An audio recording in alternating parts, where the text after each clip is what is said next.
time is 8:36 in the morning, and I just woke up, obviously, because who would be up before 8:36 on a Sunday morning? Me, girl. Me. Well, not me, because I just woke up. But yeah, so today is the day I'm finna go ahead and make my bed. As you can see, my bed needs to be made. Then I'm going to clean that up over there. And I'm gonna go clean up my house. So I have a plan today. I'm gonna go walk some dogs, make some extra cash because, you know, I need it, girl. Sorry, little cat hair got in my mouth. But yeah, hold on. Let me make my bed. Now, before the bed it gets, boo. I'm gonna just stick you over here. Now, sorry, it's cat hair up my nose. It's throwing me off. Okay, so this morning I woke up, and the first thing I thought about this morning when I woke up is all the things I done been through trying to get treatment, from the therapist falling asleep on me, the one asking me all these. I don't think I ever told anyone about that or told you guys about that. I went to a hospital, right, in crisis or whatever, and the doctor was asking me questions that I've never been asked by a psychologist before. She basically asked me about, like, my sex life. She was like, how many people have you had sex with? And of course I told her it's not like it's a huge number. She asked me how many people I had sex with. Have I ever had an STD? Do I feel like, and I thought she was asking me these questions to screen me for bipolar because, you know, they say people who's bipolar are very promiscuous. So I thought she was asking me these questions for this reason. And so I'm answering the question. She's like, have you ever had an STD? I said no. She said, have you ever done drugs? I said, I've tried it, but I don't do drugs on a regular. She's like, okay, so you only tried it once? And I was like, yeah, I only tried weed once. And she's like, oh, because in our system it says da-da-da. And I was like, well, that's not for me because I don't do drugs. You can give me a drug test, I'll pass it. Like, what? You could give me an alcohol test, I'll pass it. I don't do drugs, I don't do alcohol, like, on a regular, no. It was a one-time thing. I tried it. First of all, and that pissed me off, too, because I'm like, first of all, because I'm black, I have to smoke weed every day. Is that what it's given? Because, first of all, for me personally, I never even tried weed until I was, what, 24? Or 23? Yeah. So when y'all was smoking weed at 16, 17, I wasn't. So, period. And the thing is, as a doctor, I know for a fact that she's done weed. I know for a fact she's done weed. So she was sitting there questioning me. I kept telling her no, kept telling her no. She's like, oh, really? Oh, I don't believe that. Literally. And then, yeah, so she just made me so uncomfortable. So, I think about that, you know, often. So I'm like, you know, if I'm thinking about it and it's bothering me, why not report it to behavioral health? The Department of Behavioral Health. Period. And you know what? I give people so much grace because I'm like, you know, maybe it was an off day. Maybe she's, you know, new to the hospital. And maybe she's trying to make an impression on her boss or whatever by getting information out of me that I never said before. But it's like, now I have stuff in my medical records that's not true. So in my medical records, it currently says that I'm a druggie and that I'm promiscuous because she didn't believe what I had to say. And it's like, why would you do that? Like, no means no means no means no. unless, and just bear with me, unless no means yes. Oh, it does it? Oh, okay. Oh, okay. But yeah, so yeah, I'm reporting her. And then the guy that I had a video up about this, but I deleted it because I was very upset. I recorded it like the day after it happened. And so it was just too much negative energy. And I didn't want that on my channel because I was upset. I was like literally screaming. That's how upset I was. But yeah, so I deleted it. And yeah. Sorry. Just focusing. Yeah, so I deleted it, but it was basically about this psychiatrist who told me that he's going to make sure I get sent home and I get the help that I deserve or the help that I need because I was disrespecting him. Mind you, as you guys know, I have facial paralysis. And so this eye shuts, this eye does not. I had surgery on this eye so it could shut, but it made it harder to shut. So I need to get that fixed, reporting that doctor too, because I told him that my eyes are not even and this one doesn't shut, and he didn't do shit about it. So at this point, well, before I report that doctor, I'm going to follow up with him first and at least give him a chance to opportunity to fix it, because surgeons are different from psychological doctors, because surgeons, cosmetic surgeons, they're different. So I'm gonna give him an opportunity to fix this. But I've been emailing and calling and haven't been able to reach him. But the thing is, I went to an eye doctor because the pink part of my eye swelled all the way over to the side, and the doctor told me to be careful because the surgeon who did this is called the cat eye procedure, could ghost me if I complain too much about it, and that I needed him to go back to the same dude to have him fix it, because my eye is so dry that if it continues to be this dry, it will basically, I could go blind in my left eye. And so that's what they told me, right? Look at the cat. Funny. So that's what he told me. So yeah, I'm gonna get on that. But here's the thing, like, when you're not all the way there and you're not well, a lot of people get away with a lot of fuck shit, and these doctors have been getting away because what? I've had no energy to fight. I have no energy to stand up for myself. I had no energy to even get out of bed. So I go to a doctor for help, right?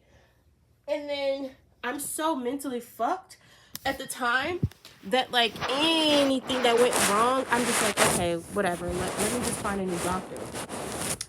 But at this point, it's just that was the wrong thing to do. How do I see the live chat? Anybody?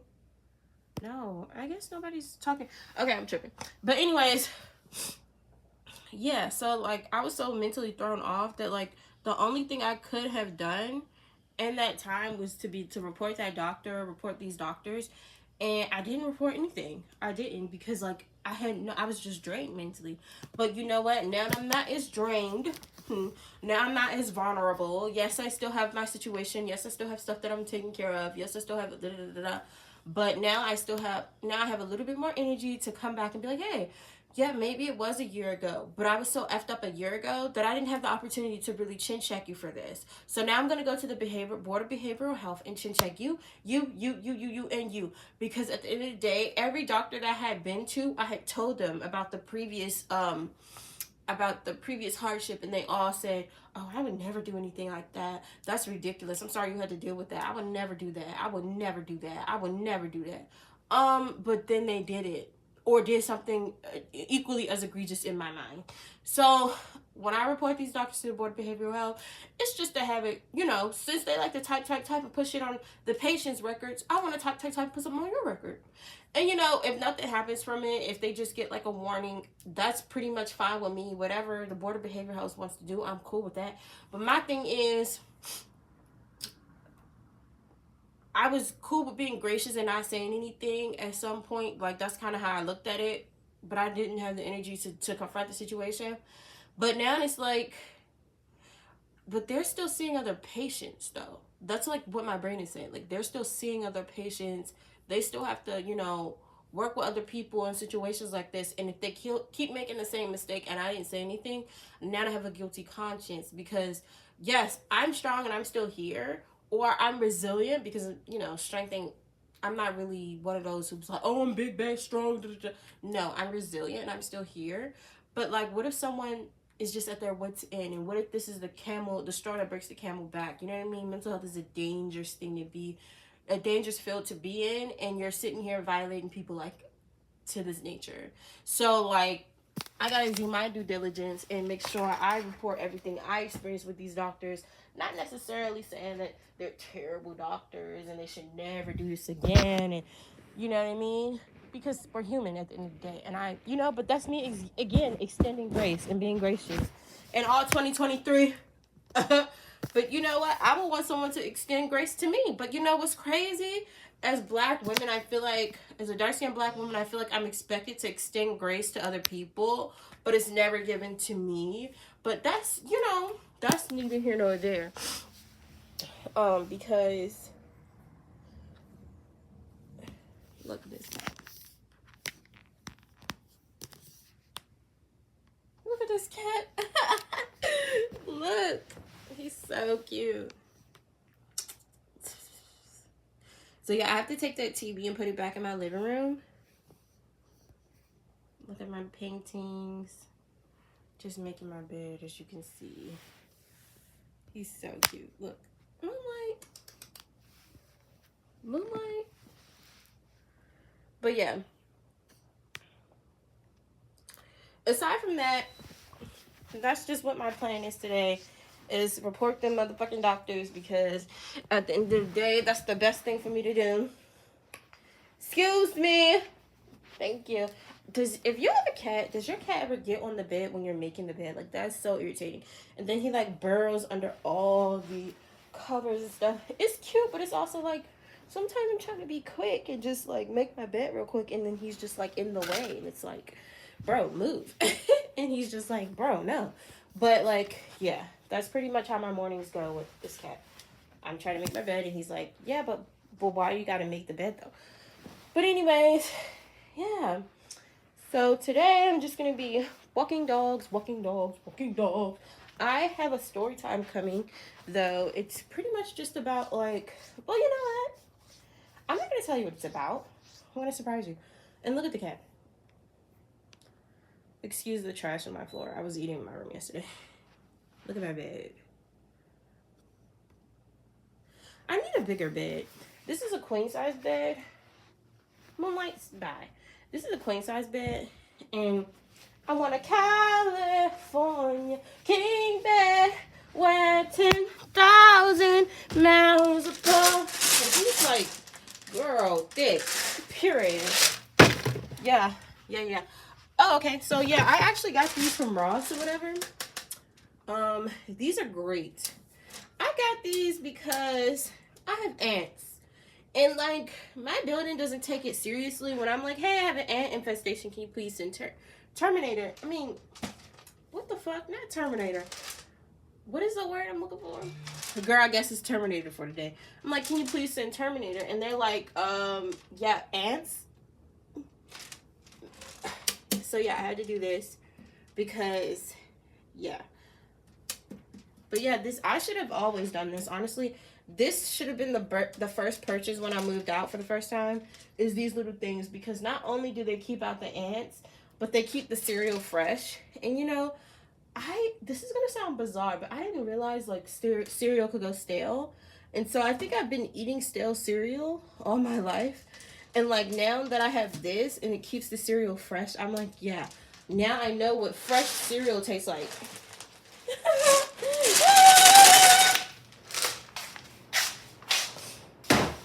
Like I said, I know it sounds bizarre.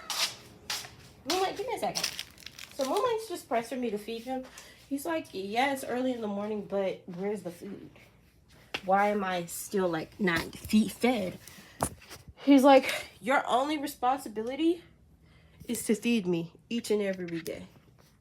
And I'm like, hey, but I have other things I need to do. But try telling the hungry cat that you're not gonna feed him. Look. Here you go. Sickening. But anyways, yeah, so that's my plan. Thanks for coming to my TED Talk. You know, speaking of TED Talks, the first TED Talk I've ever seen in my life was like, ooh, what is that? Was that here? No, just the first TED Talk that I've ever seen in my life. Girl, I forgot what I was gonna say. Oh my God, welcome to the party. Exterminator, yeah, not Terminator. But oh hey Mom. But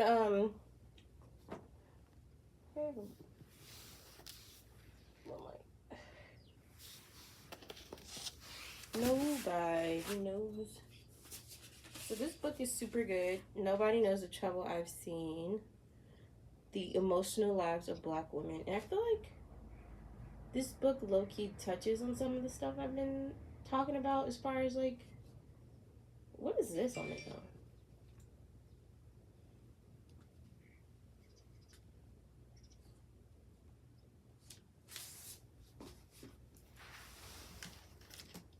Moonlight!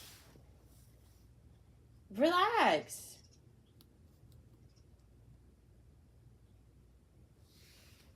Look. No, not trying to act like he wasn't doing enough now. He's like hearing the birds and he's so obsessed. Moonlight.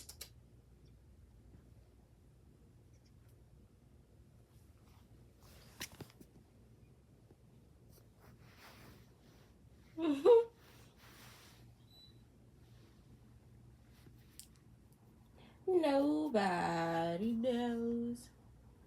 Alright, well, now that I've made my bed. Alright, I'm gonna. Oh my god, okay, I'm gonna feed this cat because he's literally just about to do something to me if I don't feed him. Bye.